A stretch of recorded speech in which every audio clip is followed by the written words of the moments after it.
And we are recording. So tonight's guest is Uncle Zoe. Zoe, thanks a bunch for coming on, man. Thanks for having me, man. Dude, it's freaking awesome. So I met Zoe when he was up here at Memphis. He came to Memphis, Tennessee, to train under Tom Givens. It was the Yep, correct me if I'm wrong, the advanced instructor development course, correct? it was. Very cool, man. And dude, it was just I don't know. Courses like that end up being like a almost like a family reunion. I get to see all of my friends again. Usually I have to wait until TechCon or, I gotta wait until I go to their place, they come here. I don't know. But yeah, so Zoe, I know it's a weird place to start, but like, dude, thanks so much for coming on. And yeah, I'm just really appreciative of you. I'm happy to be here, man. It's really cool after having listened to your podcast now for a while. We were talking about the names that you've had on and that kind of thing. It's like, yeah, I listened to that one. I listened to that one. So I've been a long time listener, and I guess now I'm a first time caller. So I'm happy to be here. Yeah, so I started looking. What was it? I think we started talking on Facebook, and I found your blog, and you got a lot of really cool stuff on there. You're doing some cool stuff in the firearms instruction space. Um, let's just hop right into it, dude. Sure. I'd love to hear your origin story, because every superhero has an origin story. All So, right. dude, I want to hear it. Well, we can definitely do that, but be warned, it's lengthy. But it begins probably at a place where most people wouldn't expect. A gun guy, which most of my friends now look at me as I'm the gun guy. I think I've been labeled that by everybody that I know. When so they get to know me a little bit, it's like, yeah, that's our local gun dude, or that's my crazy uncle, which comes with the name there, who's into guns. But the origin story for me actually started really recently, in the grand scheme of things, within the last 10 years, and even less when I look at really going from gun owner to gun shooter, and even less when I'm talking about becoming an instructor. But so where does it begin? I was actually not even born in the U.S. I was born in Mexico, and with the way things are in Mexico, the whole concept of gun ownership is just for anybody who's not in the government. Well, really for anybody. The only people who have the guns is the government, or now, as we come to know, the cartels. But that's a different story. So the whole concept of gun culture was just completely foreign to me. Coming to the U.S., even though we first came to Texas, again, I was just never really around guns. No, we never had them in the family. Never really had much curiosity. And then later, I ended up moving to California in my early teens. So most of my formative years, when I look at it, it was either something that just wasn't in my life. Um, I didn't really have any desire to be involved with it, but I also didn't realize that for many years that I had some sort of like social conditioning to it, to where the first time that I actually um, found myself face to face with a gun that was not on the hip of a police officer, by somebody that I knew, I had like almost like a vile, or I don't know if that's the right word, but like I felt sick, and I kind of felt like this fear kind of welling up, and I was just like, I'm out, peace out. And what it was a coworker who had asked me for a ride to work, and when I got up to his house to pick him up, knocked on his door, he invited me in, and he's got I think it was a shotgun that he was cleaning on his desk, and I was like, yeah, it's cool, man. I'm gonna go wait in the car. Um, Yeah. and that was that. And that's when when I realized that, and I didn't think anything about that incident until many years later. But when I thought about it later, it was like, wow, I really had just a irrational fear to guns. Like in my mind, it was just cops and bad guys. Those are who have guns. I have neither, so why should I? And again, I didn't think anything of it. And it wasn't until uh, almost a decade ago that I moved back to Texas from California. And my best friend, who I've known since the second grade when I first got here, he's like, hey, man, you want to go to the range? And I thought it was, again, that strangest thing. Like, why would we go to the range? What are you talking about? And it's like, yeah, let's go shoot guns. I'm like, oh, they rent them here to you? And he's like, no, I've got some. And I'm like, what? It just was not computing. Right? Uh, so It's not. I don't think I was ever anti-gun by any perspective, but I was never pro-gun. I was just oblivious to them, and it just felt like I said, completely foreign. It was a novel idea that I just couldn't wrap my head around. Uh, but being that it was somebody who I knew and who I trusted, I was like, you know what? Okay, let's do this. And he was. I think he was a good initial introduction, right? He ran me through the very basics of firearm safety. Showed me the guns that we were going to use when we're in a safe environment back at his house. Showed me how to clear them, how to put a magazine in, how to load bullets into the clips. I don't think we used correct verbiage at the time either. And we went to the range, and something clicked there because at that time I was now father of three. We were. I'm going to date myself on my age here when I say how old I was about 8 years ago, but I was in my late 30s already, right? So at this point, I was like, it kind of made sense. Like, this is actually not a scary thing. It's kind of fun, and I can actually see some practical uses for this because the concept of self-defense was not foreign to me. I'd done some martial arts growing up. I had always had the mentality of, part of my duty as a father and as a husband is to be a provider, to be a protector, and those kinds of things. And I was like, there could be something to this. So I came home that day to my wife, now of 27 years, but at that time around, it would have been about 17, 18 years, maybe 19. I don't know. The timeline's kind of blurry. Who was born and raised in California. And I said, hey, we should buy a gun. And she looked at me and she was like, huh? Does not compute. And I'm seeing tilt signs going off on her head. And she's like, yeah, that's not happening. So she, we talked about it, and she was like, "Why do you want one?" And I was like, "Well, I gave her the practical reasons," and and again, I was completely honest with her. I was like, "And I had fun with it, and I want one because I think it's fun." And she's like, "Okay, I'll make a compromise with you. Go take a real training class at a local range for basic gun safety, and you can get a gun." Okay. Did that. Funny enough, and again, my wife is awesome for this. A little bit of time, things were busy, right? We were working, we got the kids going on, everything's going on. It was in the to-do list, but it wasn't a priority. My birthday came around, and she got me a gift card to go take a class at the local range. And I was like, "Oh, this is cool." Now I got no excuse, So go to local range, basic safety class, and then there's a whole bunch of other things. I'm gonna try to give you the Cliff Notes version because this thing can get really, really long. But I ended up going, figured out that I want a pistol, and here at this time, I had been consuming content on the internet like crazy about what's the best caliber, handgun stopping power, super concealability, who makes good guns, the best, right? And I wanted the ultimate firearm that could do it all. So you know what I bought? I'll give you one guess. Glock. No. Springfield. XD. What?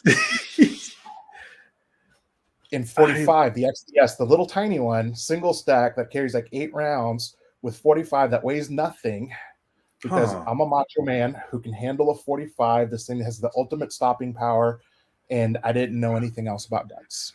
I did not have you pegged as an XD guy. That's where it started for me, man. That's where it started for me. And it was from there, I took it home. I went to the range, shot it a couple times. Looking back on it now,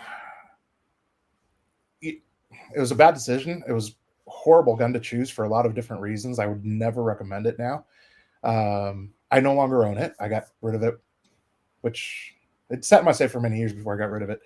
But it was not a pleasant shooting experience, man. That little gun was hard to hang on to. It was super tiny, but it was part of the origin story. I can't deny it. It was there. Yeah. So with that gun, next thing that I did is I took a class for my concealed carry permit here in Texas, run by Michael Cargill, who is actually one of the guys in the Cargill versus whatever case, the bump stock case that's now going to the Supreme Court. He was actually my concealed carry instructor teacher. Huh. Fun dude. He's actually my local FFL. He gets any gun that I buy, it goes through him. I get him from, he's my dealer. Dude, that's Um, awesome. Like, are yeah, you still cool with him or? oh yeah, I've been actually on his. He's got a radio show here in Austin. It does get syndicated out via YouTube. That he talks because he's all into the politics thing, right, and current events and the gun thing and whatnot. Because he's very active in it. And he has his own radio show, airs every Sunday, and I've been on it now. I've been on it once. He's invited me back. I haven't gone back with him, so wouldn't say we're best friends. We don't go out to dinner regularly and that kind of thing, Yeah. but we're on a first name basis, and every time I see him, he's like, "Come back on my show," So I would say we're friendly acquaintances. Yeah. Right on. But back to the origin story. Yeah. So I got my concealed carry permit. I passed my Texas LTC qualification exam with that gun, and now by then, that's probably a whole other topic that we could do a whole show on. But that with that, knowing that I passed what I know now to be a relatively simple and easy qualification exam that's really just a rubber stamp by the state to make sure they have no liability, that really Yeah. anybody who can do this can pass the test. But at that point in time, I still didn't know anything. And I thought, man, I'm invincible.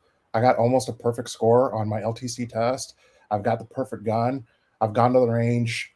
I go to the range twice a year. I'm good, man. I'm good. I'm really good. I've got this whole gun owner thing down, and I'm probably world class, man. I could probably compete with the best. That's where my ego was at, man. It was huge. But I That's just so didn't know. awesome. And that was it, man. That was actually it for like the first 5 years. That was like ended up getting a shotgun. I ended up getting a hunting rifle. I got into hunting. But everything that I was doing was based on everything that I was consuming on YouTube, GunTube or whatever we want to call it. Yeah. Blogs, social media. I didn't know anything. Well, I thought I knew everything, but I didn't really. Most of the stuff that I knew were myths, bad advice. Yeah. But I had a 45, and that was cool.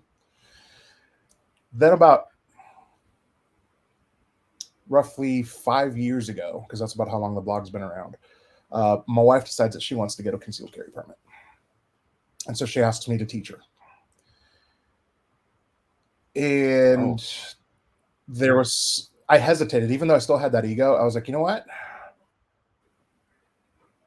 Well, one, I've been married long enough to her to know that she's not going to take direction from me.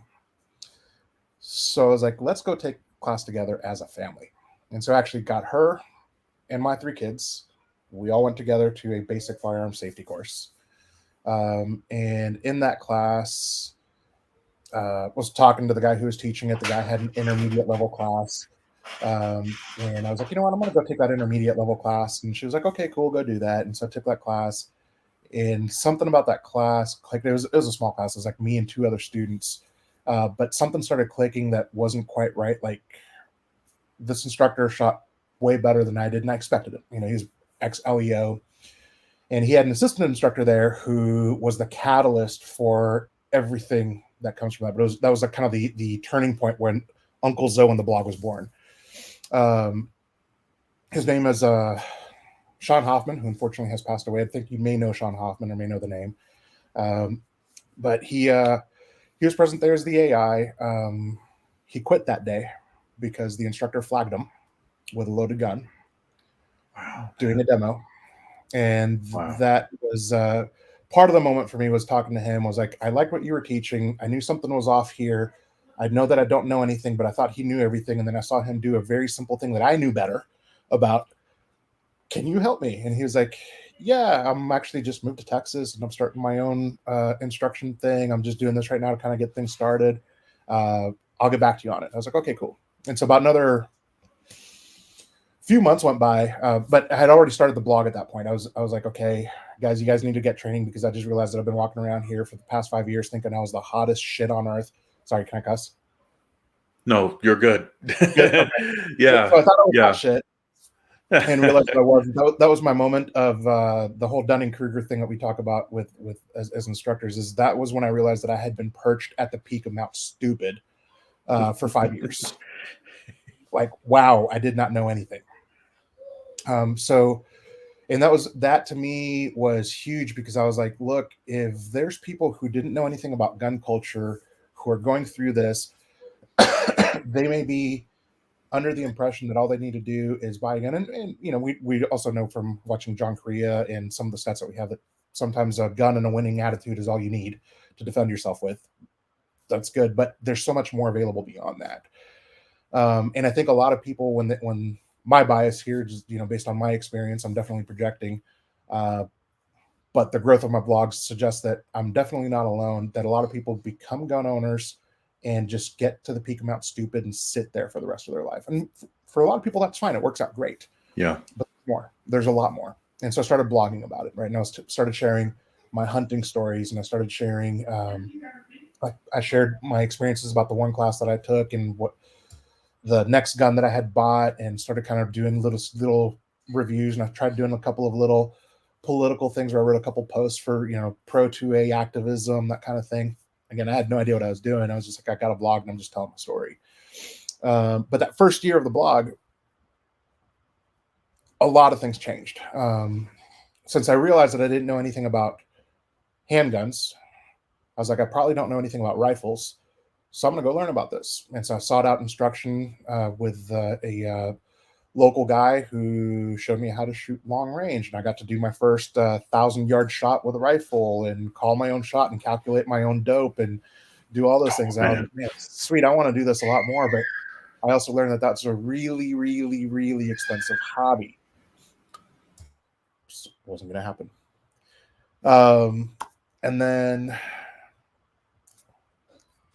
once again, my wife comes to the rescue. It was November that year. This was November 2019. Hopefully, I think it was November 2019.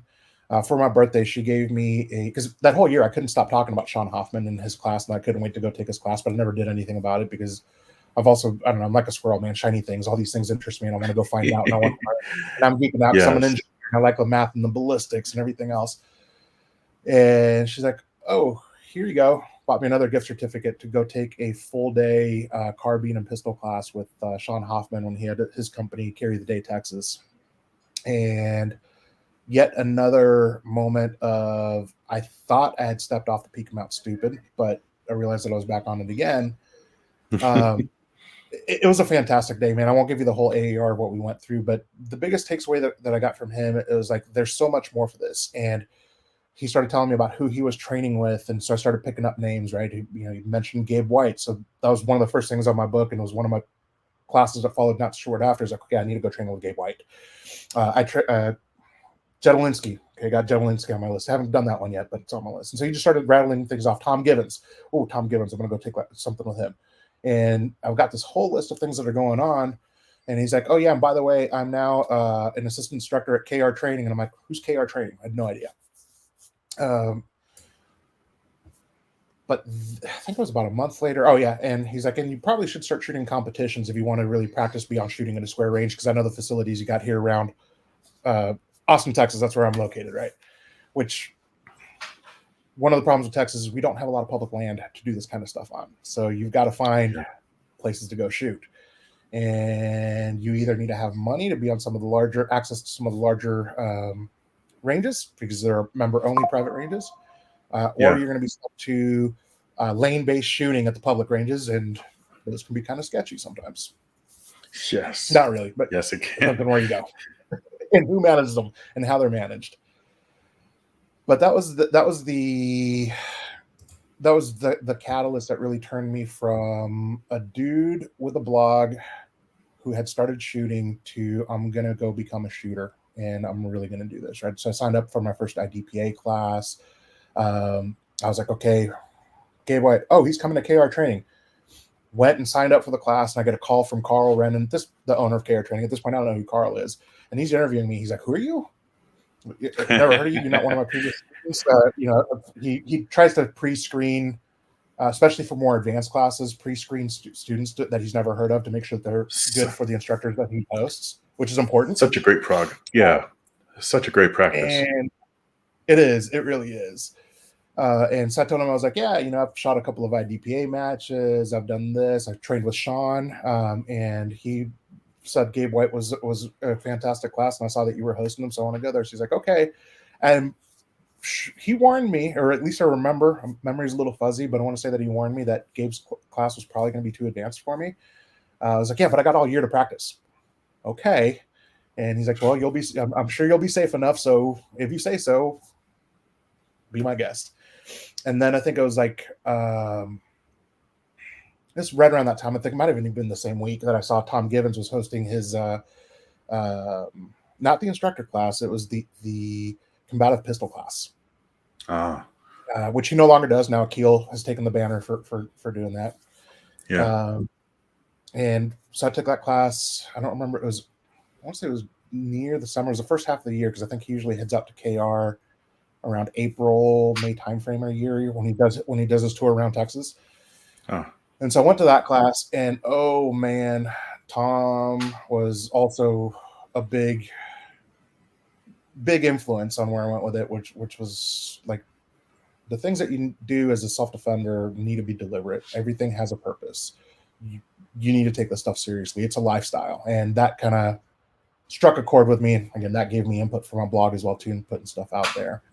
And it kind of went down from there. It was after the Gabe White class where I really got humbled because I thought I was good because I was starting to do, shooting IDPA matches regularly. I was now, instead of going to the range once or twice a year and shooting 50 rounds and calling it good, I was going once a month and shooting 50 rounds, which at that time in my head, that was a lot. And I was shooting an IDPA match once a month. And so therefore I must be getting better. And when I get to this class we talked about it in the pre-show that I think it was right before his class, I took the IDPA classifier, and I was nowhere near even making the first tier of classification, right? It was like, we're going to give you novice because you completed the classifier, which we would have given you that classification even if you didn't complete it, but because you attempted it. And so I was like, okay. And again, it didn't click, but it was at the end of Gabe White's class when I saw all these people getting pins and looking at my scores and going, I'm not even close, man.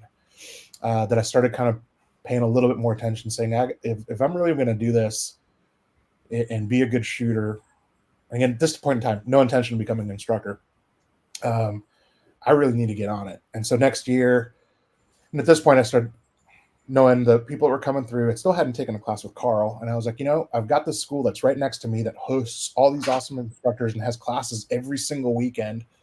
I'm going to do their defensive pistol skills program. So I did that over the course of the next year.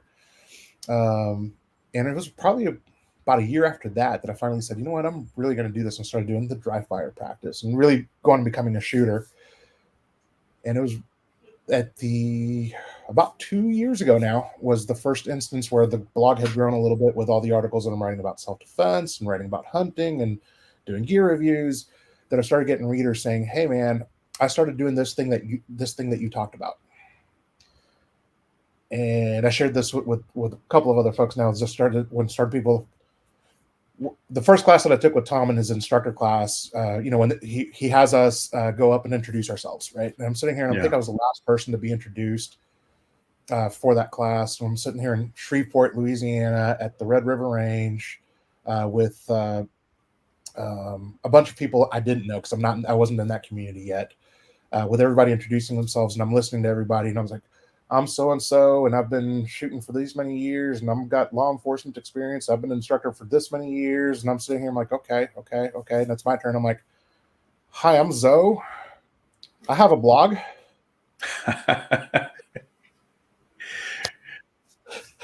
So awesome. And I like to shoot.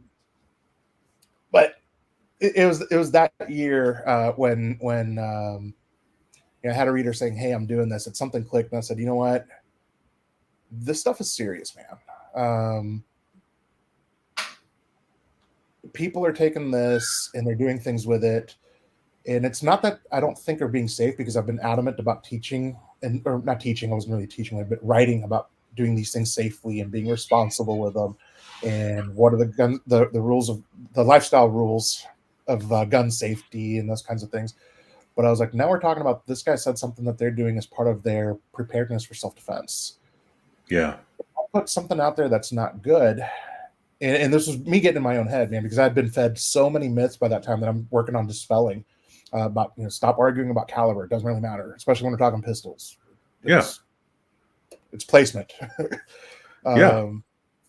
And so I'm putting all this stuff out there, and I'm like, but this guy said it, and it.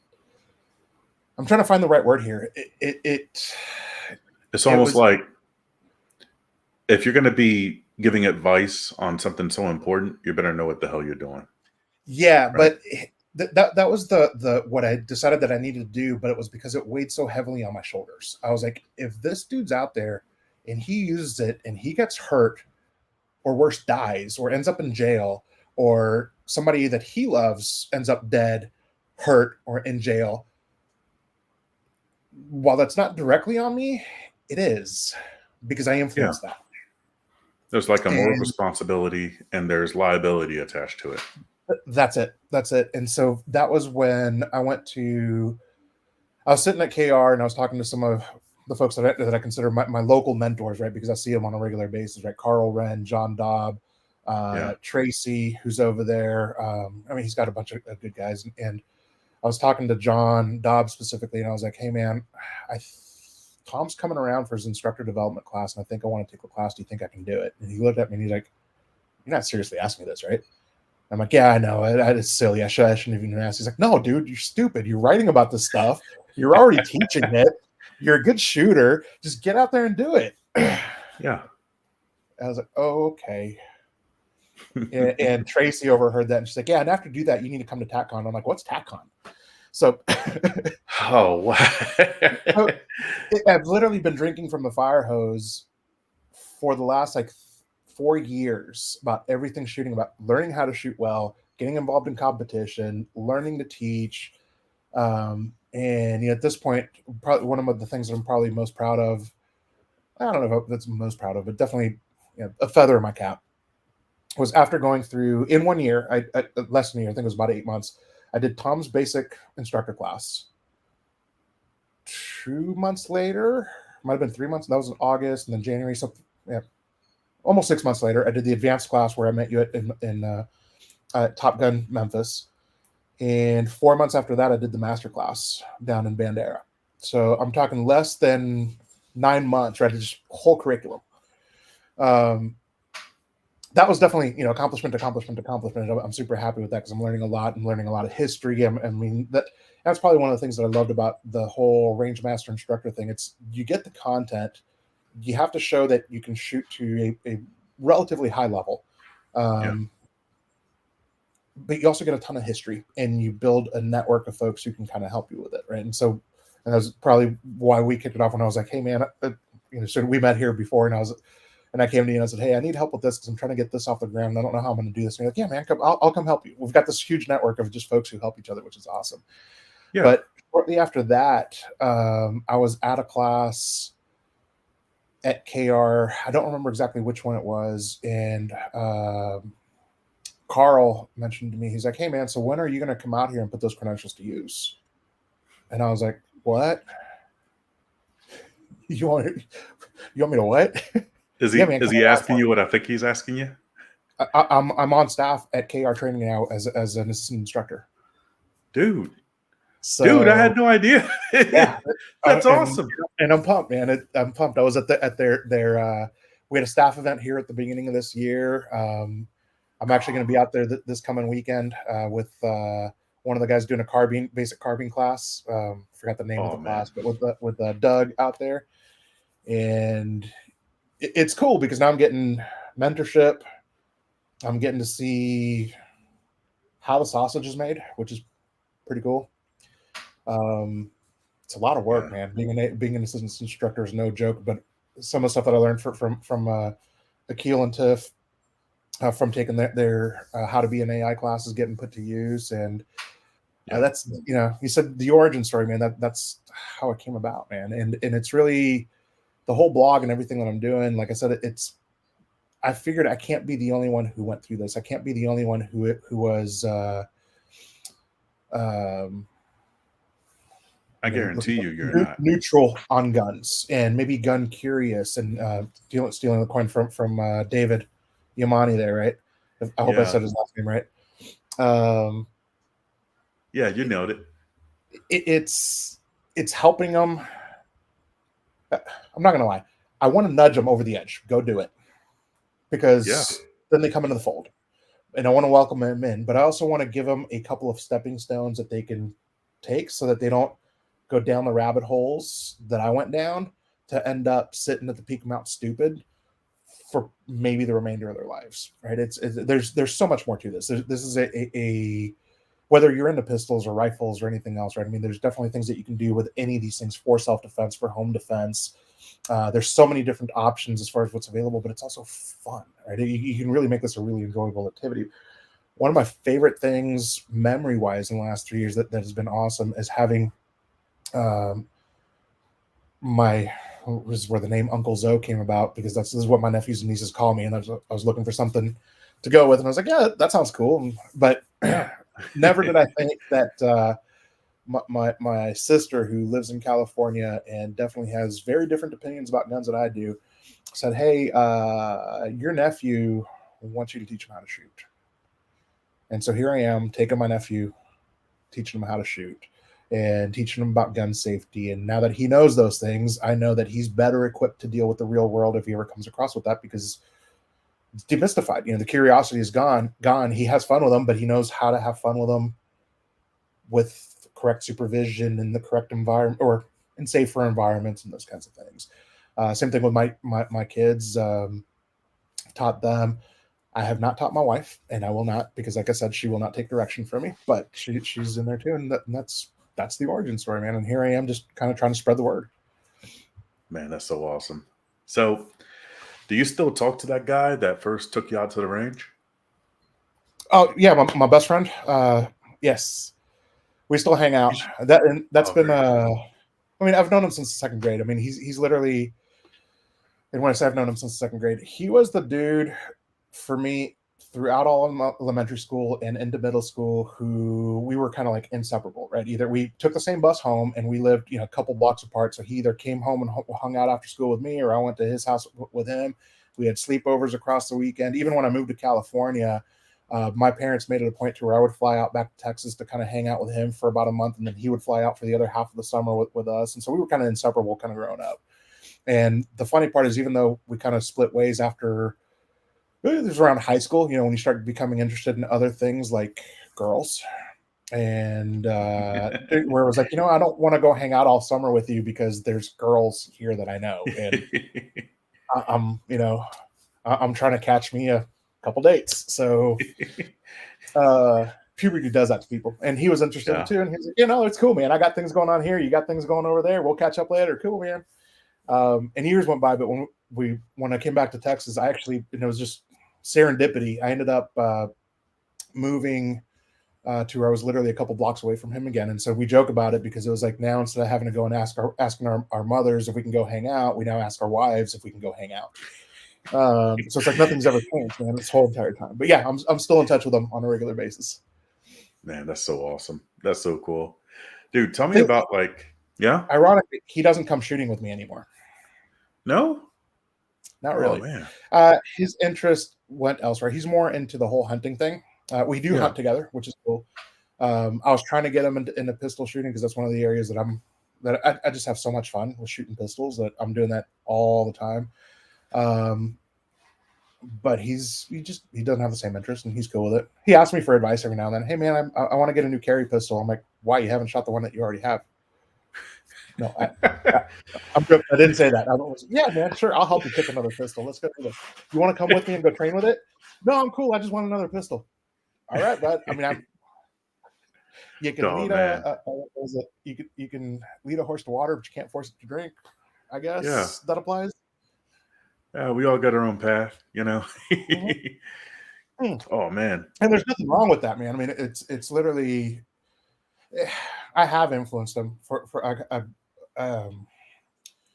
as I got into it and I started carrying, and especially once I started learning, I mentioned to him, he started asking questions about that. And I was like, yeah, you should consider it. Here's what you need to do to get your concealed carry permit. So I've been kind of a guide when he's asked for it, but that's about the extent of the stuff that we've done pistol shooting wise. And again, nothing wrong with that, man. It's something that I think is sometimes lost when we get into heated debates over gun control and gun laws and that kind of thing, where it's like Yes. guns aren't for everyone, and it's okay. It's okay. It's Yeah. I understand the argument that we as citizens, especially since we have the right, have a duty to exercise it, and we probably should. That makes a lot of sense to me. But I also think that in the spirit of liberty, it's not something that should be forced on anyone. And so Yeah. therefore, just you've got to make a decision. Here's what it is. Understand what it is and make your own decision. That's all I can give to you. You know. Yeah. Yeah. So, man, good stuff. Not to get down a political rabbit hole or Yeah. anything like that, because, I'm like woefully unprepared for that type of discussion. Mm. And I avoid it, man. I'm not. I'm not. It can't be avoided. So, given that I've got a blog and I've got a social media presence, I can't avoid it. People ask me that. Did you see this law that they're passing? I'm like, yeah. What do you think about it? I think it's dumb. Well, why aren't you talking more about it? Because I want to go shooting. Teach people how to shoot. I'm busy. Yeah. You can't Yeah. avoid it, but it's something that I avoid, man. It's let's stick to the basics. Yeah, I want to teach people to live safely with firearms and to operate them safely, and hopefully to get them to be passionate about it. And I think the rest of it kind of works itself out as long Yeah. as you're helping good people do those things. Yeah. And so, dude, super proud of you for, for the work you are training. Dude, tell me about hanging out with the guys like, like Carl Bren and Tracy and John. Oh, man, they're oh, what do you say? So I'm gonna be honest. I still feel like a third wheel sometimes when I'm there. I'm like, do I really belong here? It, the whole imposter syndrome thing is a real thing when you're kind of getting started, right? It's kind of there, but they're awesome. Carl has been, and not just hanging out with them, but when Carl found out I had a blog, he was one of the very early newsletter subscribers. And he often, when I say something where he's like, you should probably consider something else, he's one of the first people to reply. I promise, or I think he reads about every single post I put out, which is I'm close to 500 posts. So I have no idea how he finds time for it, but he reads them and he comments on them. And so he's been an active mentor of mine, but both not just as an instructor, but just as a armed citizen, as a shooter, as a fellow enthusiast, and he's a wealth of knowledge, and he's friendly, and he's very approachable, and he's just always constantly encouraging you to do good things. He'll give you advice, and he'll just, and he's a great shooter too. I mean, he's pretty slick with that thing. Yeah. John's just a hoot, man. He's. Have you met John Dobb? I'm sure you've met him Oh, in yeah. person. Yeah. You've got this giant buff dude who looks extremely menacing, but the minute that he opens his mouth, you just realize he's like wouldn't hurt a fly kind of thing. Yeah. He's such, Uh, he's I don't want to call him a boisterous. teddy bear, but, Almost teddy bear. But he needs a little bit more fluff, like I got, to really be the whole teddy bear thing. yeah. He's yeah, I don't know. He's definitely not a squishmallow, or whatever that thing is I don't going know what on. that is. It's like one of the hot toys that's going on right now, man. They're like these little stuffed animals that you can, and they're super squishy and whatever. And all I know is that the youngest of my kids keep asking for them. So, um, but he's a gentle giant, man. He's super cool, super fun to hang out with. He's also a very good writer. He's got his own blog. I don't know if you knew that. Yeah. Yeah. Soy. What is I don't know if you call it soy sauce, but I know that it's on soy.com. I'll put a link Yep. in the description. Yep. So Yeah, yeah. he's and really just all of them. They're all just good folks who want to help people. I mean, I think that's probably one of the things that, and it's easy to take this for granted, man. I'm really lucky to have them close by, because not only have I taken great classes from them, They have been mentors, and they host really, really great people coming through. But one of the things that's really, really apparent is that they care about every student that comes through there, right? And they meet them where they're at. And again, some people are going to go on and do things like where I've done, where you get involved in competitive shooting and decide you want to become an instructor. Cool, they're there to support you. If your thing is just I just need to take a class because I want to be safe with this thing, then they're there to support you for that too. And they're just they've been awesome. Like a lot of the folks that I've met in the community, once you really kind of get into it, is folks are really helpful and they tend to be genuinely kind and caring people. Yeah, you meet some interesting personalities that you're like, I don't know that we're gonna hang out and play pool together, but I'd break bread with you, you know? Yeah.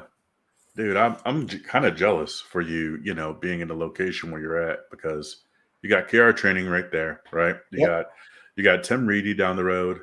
yep. Pretty That's where I sure did you're that's where I did the master class with Tom. I also did yeah, the Akil and Tiff came down there from Citizen Safety Academy to do their citizen was it the Gateway Instructor class as well too, and I'll be down there again here in. I'm getting my dates confused. I think TACON's in April, TechCon's in April. Yeah, first and weekend then in April.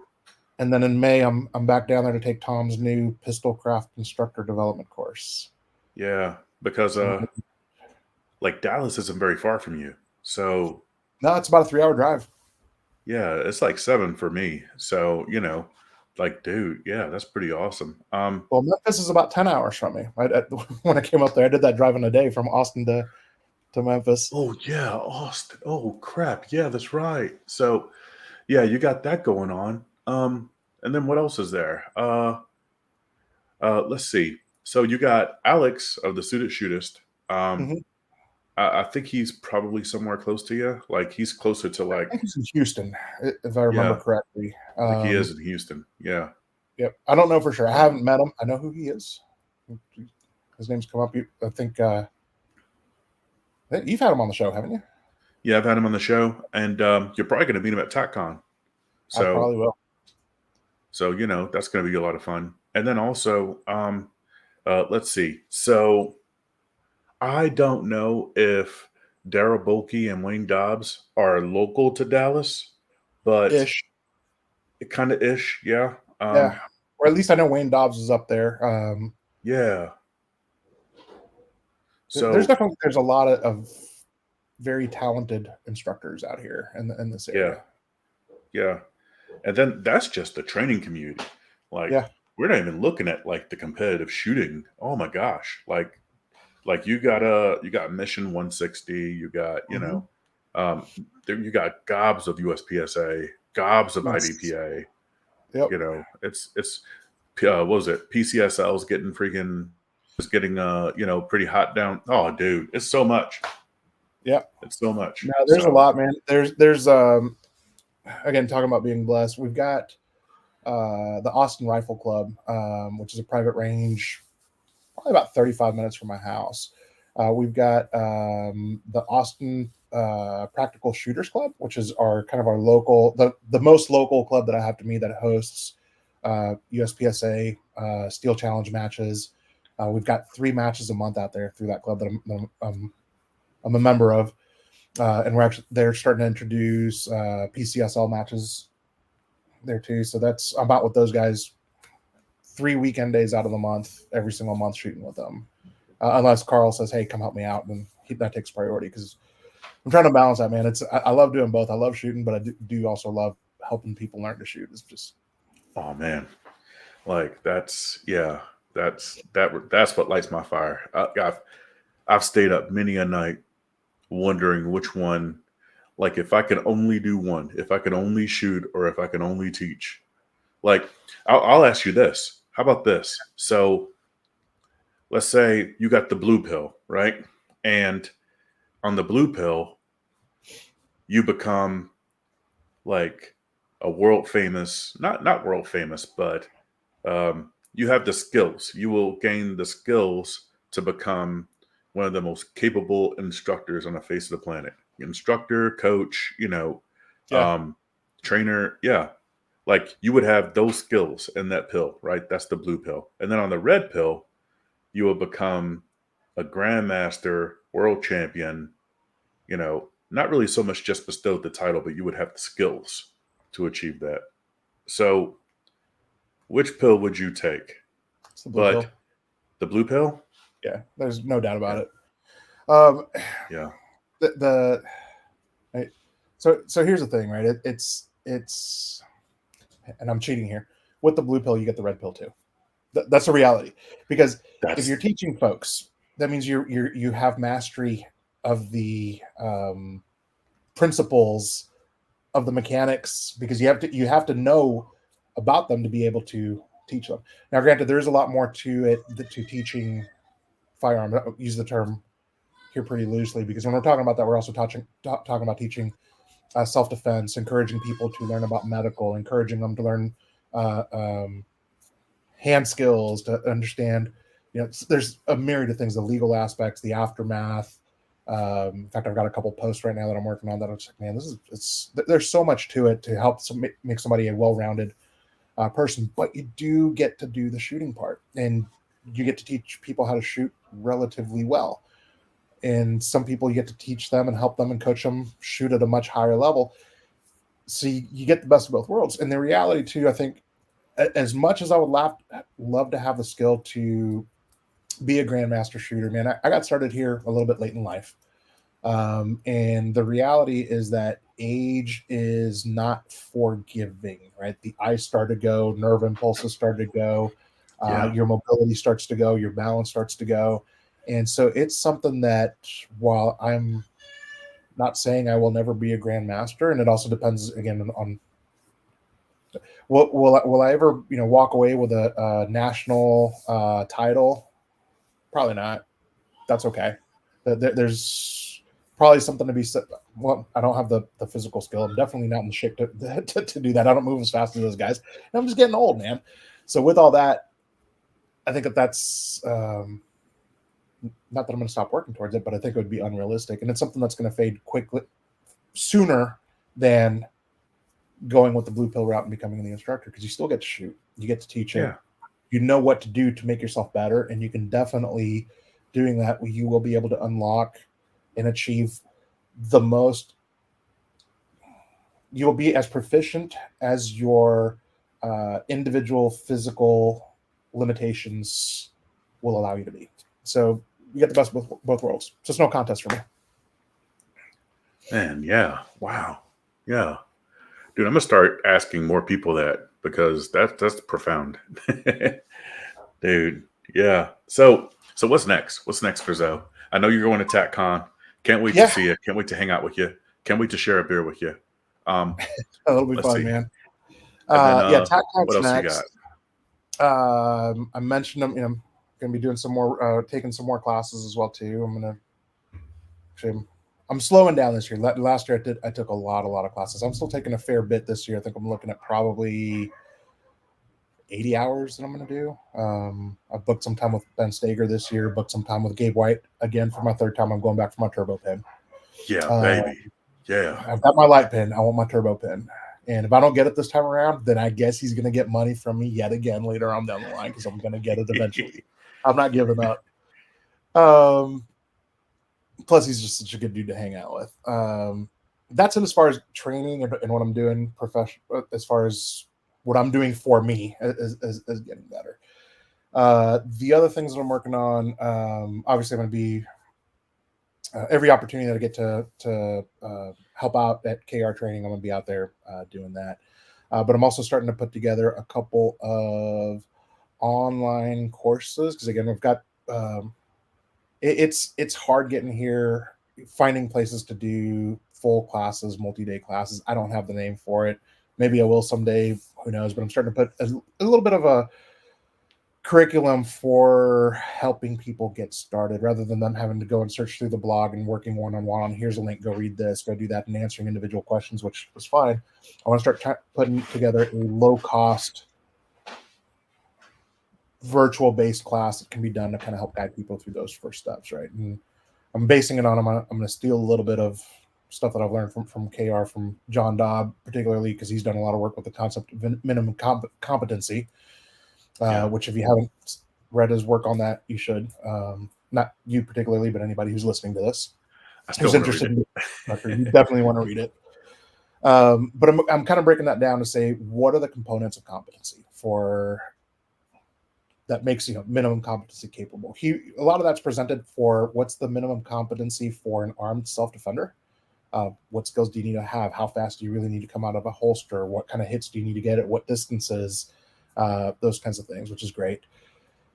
But I'm looking at it in terms of the building blocks to get there, and kind of, again, creating those stepping stones, right? It's what's the minimum level of competency that you need to have from a safety perspective, and talking about that, the whole gamut, right? Because everybody's situation is different.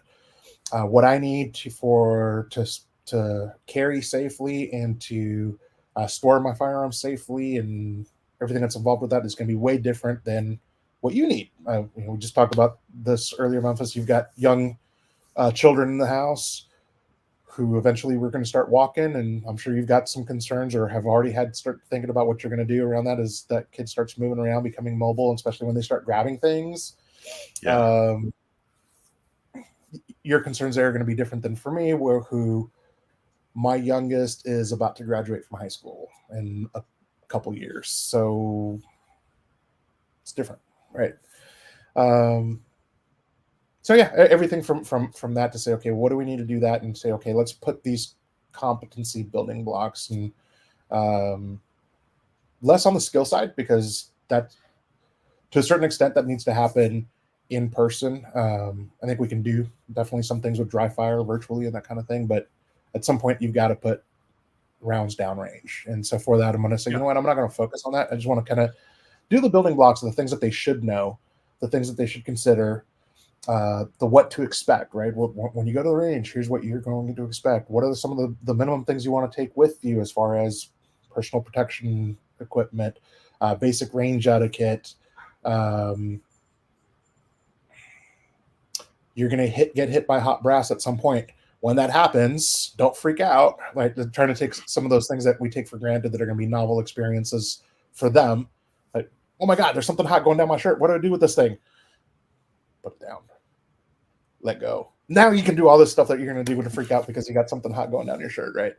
So give them plans for that, and just kind of set them ready so that when they go to their first class, they've already got some background, right? So now they can spend their mental cycles on the skill side of it, on the holster work, the things that are really going to matter, and it's not something that they're learning from scratch. So I've got a couple things that I'm putting together on that I'll be putting out soon, and then just more blog posts, man. I'm gonna just keep on blogging. The next blog post that's coming out, I just did John Hearn's cognitive pistol with tactical anatomy class. So I've got a after action report coming out on that here pretty soon. And yeah, I usually don't have more than one or two posts in the hopper because I have conversations. And again, I think we talked about it earlier, the whole shiny squirrel syndrome that I get going on. Ooh, I want to go talk about that. Ooh, I want to go write about that. Yeah. Still suffer from that severely. Oh man, I do that a lot too. Yeah, it's hard to stay focused, but dude, I really enjoy your blog. I really enjoy the articles that you have on there. Thank you. Let's see, we because here's the thing, man. Like, um, I think that a lot of people really need the knowledge that's in your head, and I think that it's going to help people. I think that there's people reading your blog that are better for it, and the information that's in your blog is way better than some of the other stuff that they could find in other sources. The problem, though, is those other sources, all that, let's call it FUD lore, right? Is it's been out there for so long and it's so prolific that it's just hard to avoid. I think to a certain extent it's impossible to avoid.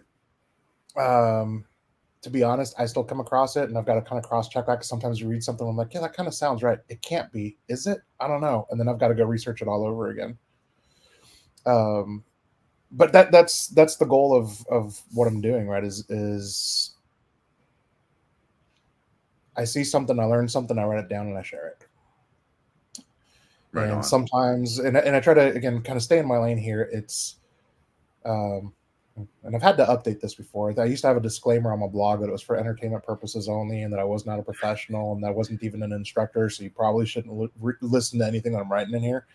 And none of that's true anymore. I've had to modify that a little bit, to kind of stay in there to stay away from that. But it is one of those where I try to stay in my lane, right? When I don't know something, it's like, I don't know, right? Here's what I'm looking at. This is the data that I have available. This is what the data tells me.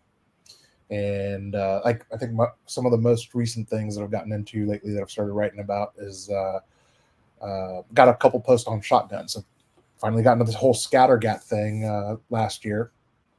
And recent post I just put out there because I got in an argument with somebody on Twitter, of course, on social media, right? Dots on shotguns are stupid. That's why you don't see any of the Olympic skeet shooters use dots on their shotguns. I'm like, well, that's true. So I went and go look up the skeet rules. And of course, I'm arguing with them. I'm like, dots on shotguns are the future. I'm going to channel my inner John Korea here. Stop being shotgun Amish.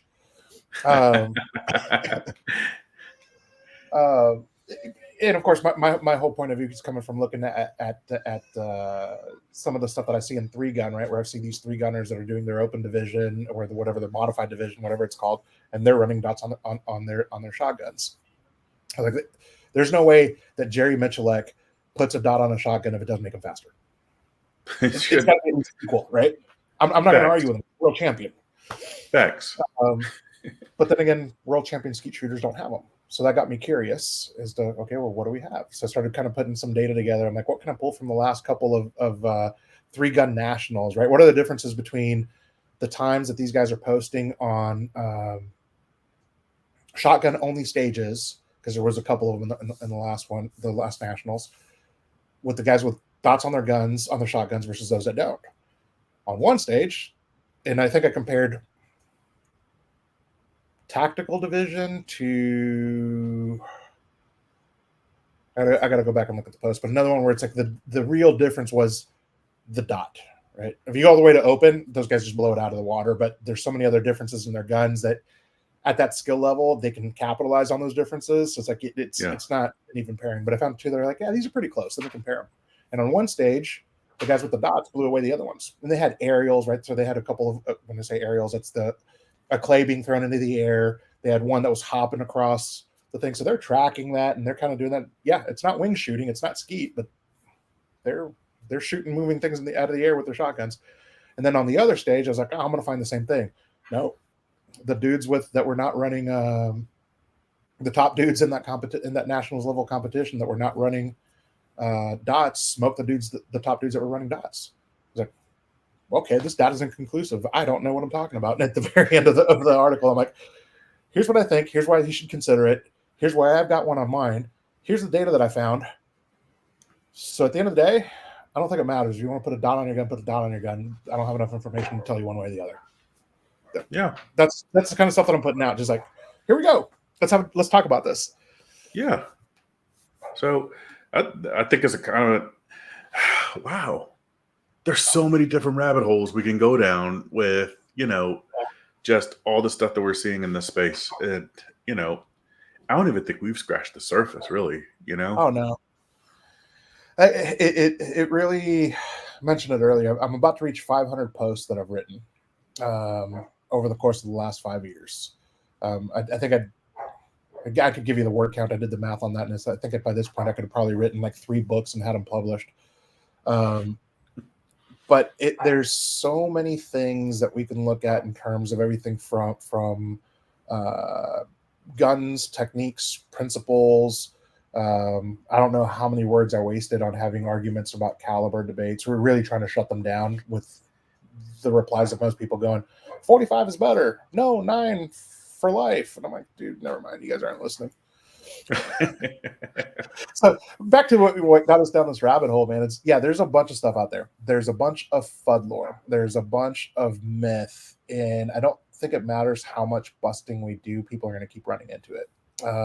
The only thing that we can do is try to put the best information that we can out there to make it as accessible as possible so that some people can at least avoid some of the mistakes that they're likely to make.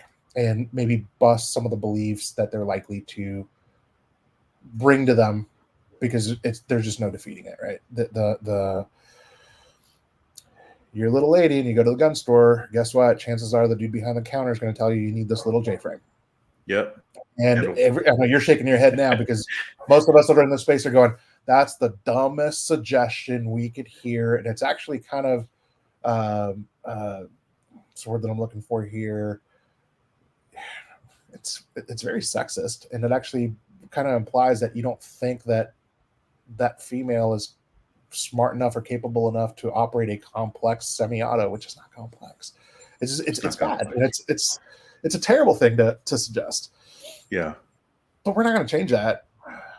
I'd like to believe we are, but I think you're going to run into that. But hopefully, that lady that is going to go into the gun store looking for her first gun, who's going to get told that, will have read something on my blog and will look at that guy behind the counter and be like, you know what? You're full of shit. I want the Glock. Right. That's on. the goal, right? So, if I do that with one person, I win. Yeah. Yeah. Agreed. So, Zoe, like where can people find you? I already know about what was it? So you got a website, right? Yep. So the blog is unclezoe.com. I'll just try to keep that as simple as possible. That's got links to everything on the top. Well, I think it might be different if you do it on mobile. I think that might be in the menu, but somewhere near the top in one of the menus, there's links to the Facebook. There's links to the Twitter and to the YouTube, and any of those things will work there. Best way to get a hold of me, though, is down at the bottom of every page on the website. There's a contact me or a contact Zoe page, Uncle Zoe page, where you just go in there, you put in your email address, write me a message. That email comes directly to me. I answer every single one, and that's not true. I read every single one. I delete a lot of spam, and I reply to everyone that looks legit. In there as well, too, on the blog, there's a couple links to a shop link where I've got some private coaching that I'm now offering. So if you happen to be in the Austin area and you want to come spend a couple hours with me on the range, I'm more than welcome to help people out that way. And then I'm also doing some virtual one-on-one coaching. But if you don't like me and my personality, you should go check out Memphis, because I think he does the same thing. I think we need more people. I think we need more guys out there like Uncle Zoe that can help folks, help folks through the path. So I think that's going to be a lot better for most folks than, just going to like whatever floodlore.com. So, yeah. But these links and stuff like that, I'm going to include this on the description so that whenever people listen to the podcast or they watch it on YouTube, they'll be able to click the link and they'll be able to go to your blog and check it out, because there's good stuff in there. That's awesome, man. I appreciate that very much. Very, very, very much. And I appreciate you, brother. Well, I think we just passed on an hour or so. And tell you what, man, let's go ahead and wrap it up. Dude, I just want to say thank you so much for, coming on here. I'm honored and I had a blast. Well, thank you so much for inviting me on and giving me a chance to tell my origin story. It's a story that never gets old telling, man. Every time I look back on it, I'm kind of like, wow, you were dumb like a month ago. And I'm sure that next month I'm gonna look at my origin story and be like, wow, you were still pretty dumb when you were talking to Memphis. Just constantly learning. But no, seriously, thank you for letting me share it. I hope that somebody who listens to it will kind of go, oh, hey, that's me. Not somebody who's not a gun guy, somebody who's or gun gal, or whatever the correct terms are nowadays for gun folks. Just as soon as you figure it out, it's going to change. Yeah, I'm sure it will. But if that's it, you're not part of gun culture, but you're thinking about it. And again, usually for us, it begins with self-defense, because we kind of see something, we see some utility, and we don't know where to begin. So if you heard this, just realize there's a bunch of us out there who just weren't born shooting guns from day one, like Jerry Mitchellek.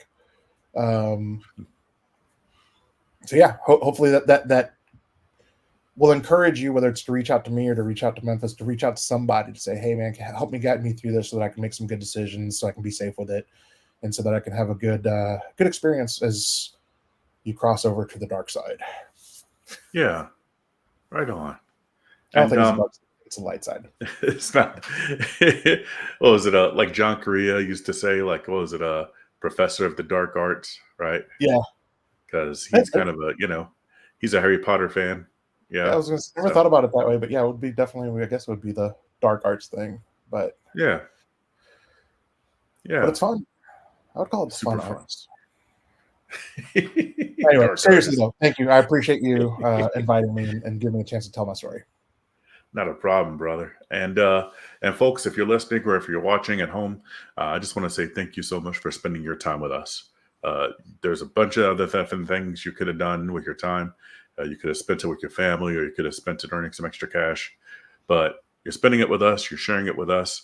And so I just want to say thank you so much for allowing us the honor. So thanks again for watching and listening, and welcome to Memphis.